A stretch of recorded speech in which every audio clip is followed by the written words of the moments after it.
গোড়াপচা রোগের কী ওষুধ দিবেন? লালপুর থেকে চারা নিতে তালশো। বাড়িলতি রাজকুচো একের অরিজিনাল বীজ।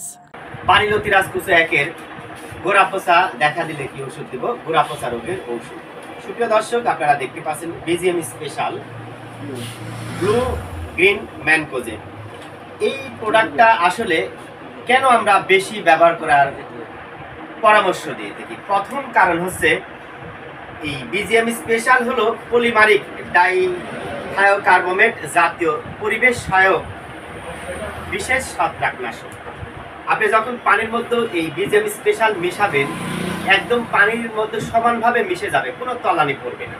বিদায় আপনি যখন স্প্রে করে দিবেন, এই বিজিএম স্পেশালে এক ধরনের আঠা জাতীয় পদার্থ মেশানো হয়েছে, যার কারণে প্রচুর পাতে আপনারা জানেন সহজেই পানি বা ওষুধ থাকে না। তাই বিজিএম যখন স্পেশাল মেশাবেন, এর মধ্যে এক ধরনের বিশেষ আঠালো পদার্থ রয়েছে, যার কারণে কিন্তু পাতায় আটকে ধরবে।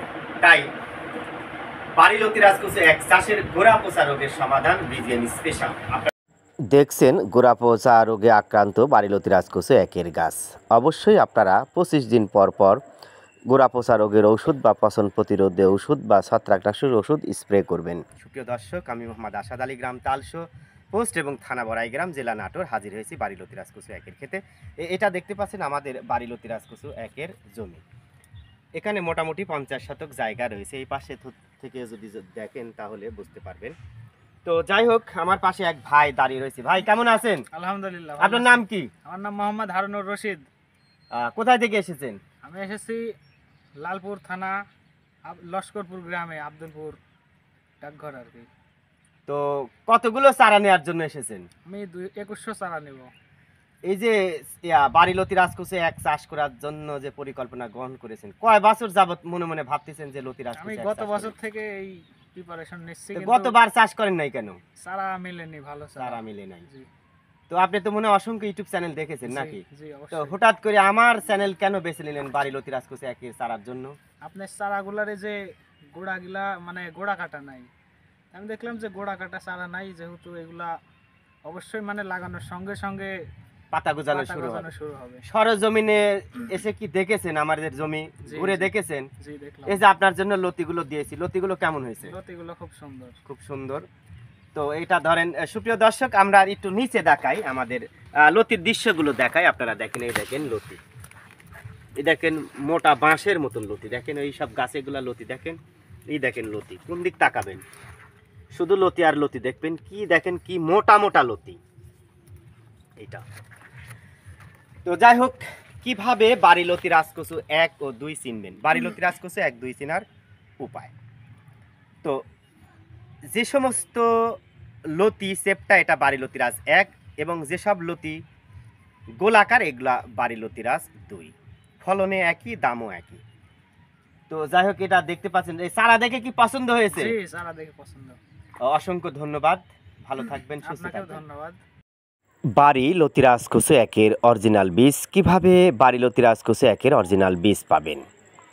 প্রিয় দর্শক, আপনারা জানেন ভালো বীজ, ভালো ফসল, সুস্থ সবল গাছ থেকে কেবল সুস্থ সবল বীজ বা ফসল আশা করা যায়।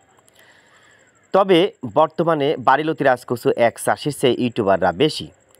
সেক্ষেত্রে আপনি যদি বাড়িলতি রাজকুচো একের অরিজিনাল বীজ, পুলপোয়া বা চারা পেতে চান, আমার সুপরামর্শ আপনাদের ইতিবাচক ফল আনবে বলে আমি ব্যক্তিগতভাবে মনে করি। প্রথম সুপরামর্শ হলো, যখন আপনি বেশি করে চারা বা বীজ পেতে চান, প্রয়োজন বোধে সরাসরি কৃষকের জমিতে যান। দ্বিতীয় পরামর্শ হলো, আপনার কৃষকের জমিতে যাওয়া সম্ভব না হলে আপনি ভিডিও কলে তার প্রজেক্ট দেখে, চারা দেখে তারপরে চারা অর্ডার করবেন। তৃতীয় পরামর্শ হলো, আপনি যার কাছ থেকে চারা সংগ্রহ করবেন তাকে সরাসরি ভিডিও কলে দেখে নিন এবং তার চারা বা তার জমি আছে কিনা সে বিষয়ে নিশ্চিত হন, তারপরে চারার অর্ডার করুন। চতুর্থ পরামর্শ হলো, আপনি যদি তার চারা পছন্দ করেন, যে কৃষকের কাছে চারার অর্ডার করবেন সে কৃষকের যদি সরাসরি দেখতে পান, তারপরেই গাছেন আপনি চারার অর্ডার করবেন। প্রিয় দর্শক, সবগুলো পরামর্শই আমার ক্ষেত্রে প্রযোজ্য হবে। আপনারা চাইলে আমাদের কাছে সরাসরি চারা দেখে চারা সংগ্রহ করতে পারেন। আমাকে ভিডিও কলে দেখে, আমার প্রজেক্ট ভিডিও কলে দেখে আপনি চারা অর্ডার করতে পারেন। আমাকে ভিডিও কল দিয়ে সরাসরি আমার সাথে কথা বলে আমার প্রজেক্ট দেখে, আমার চারা দেখে, আমার গাছের লতি দেখে আপনি চারার অর্ডার করতে পারেন। প্রিয় দর্শক, এগুলো আপনাকে বাড়ি লতি রাজকচু এক চাষে লাভবান হতে সহায়তা করবে। কারণ বর্তমানে বাড়ি লতি রাজকচু এক চাষির চেয়ে ইউটিউবার সংখ্যা বেশি বিধায় আপনাকে অরিজিনাল বীজ পেতে হিমশিম খেতে হবে। যাতে আপনাকে অরিজিনাল বীজ পেতে হিমশিম খেতে না হয়, সেজন্যই আমার এই পরামর্শগুলো আপনার ইতিবাচক ফল বয়ে আনবে বলে আমি ব্যক্তিগতভাবে মনে করি। তো যাই হোক, আপনারা দেখতে পাচ্ছেন আমি নিজেই ব্যক্তিগতভাবে সরাসরি চারার উত্তোলন করছি। আপনারা যে আশা বা প্রত্যাশা নিয়ে আমার কাছে চারার অর্ডার করেন, সেই আশা বা প্রত্যাশা পূরণ করার জন্য আমি মোহাম্মদ আসাদ আলী নিজেই চারা সংগ্রহ করে থাকি এবং কোথায় কি পরিমাণ চারা প্রেরণ করছি, কে কোথায় থেকে এসে চারা নিয়ে যাচ্ছে, তার সমস্ত ডকুমেন্টস বা ভিডিও ধারণ করে আমরা পরবর্তীতে প্রচারণার কার্য চালিয়ে যাই। দেখতে পাচ্ছেন আমার বাড়ি লতি রাজকচু একের ক্ষেত, জমিটা পরিষ্কার পরিচ্ছন্ন, রোগমুক্ত, সুস্থ সবল চারা গাছ, সুস্থ সবল বীজ লতি আপনারা দেখতে পাচ্ছেন। সর্বোপরি আপনাদের বাড়ি লতি রাজকচু এক চাষে সফলতা আসুক। আমার কাছ থেকে যারা বীজ, ফুল, পোয়া বা চারা সংগ্রহ করেছেন, যখন যে সমস্যায় পড়বেন অবশ্যই আপনারা আমার সাথে যোগাযোগ করবেন। ভালো থাকবেন, সুস্থ থাকবেন। নতুন কোনো ভিডিওতে দেখা হবে এমন প্রত্যাশায় আমি মোহাম্মদ আসাদ আলী এখানেই বিদায় নিচ্ছি। আল্লাহ হাফেজ।